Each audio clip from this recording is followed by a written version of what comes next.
नमस्कार. मी सौ सारिका आशिष वारंगे. आपला आजचा विषय आहे मित्र. मी आपणाशी मित्र कसा असावा या संदर्भात हितगुज करणार आहे. तर चला पाहूयात मित्र कसा असावा.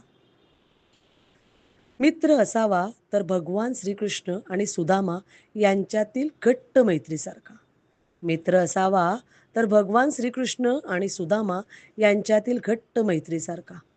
कोणतीही आवाजवी चर्चा न करता कोणतीही आवाजवी चर्चा न करता मनातील खरा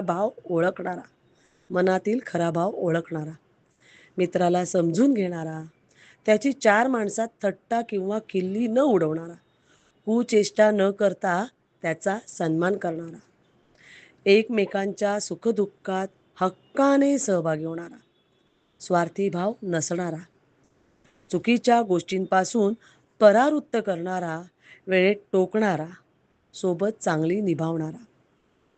हे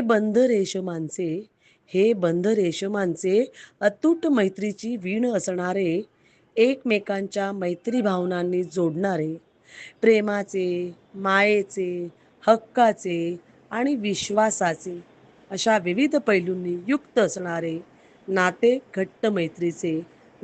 घट्ट मैत्रीचे विश्वातील या पवित्र मैत्रीच्या नात्याला माझा मनापासून सलाम.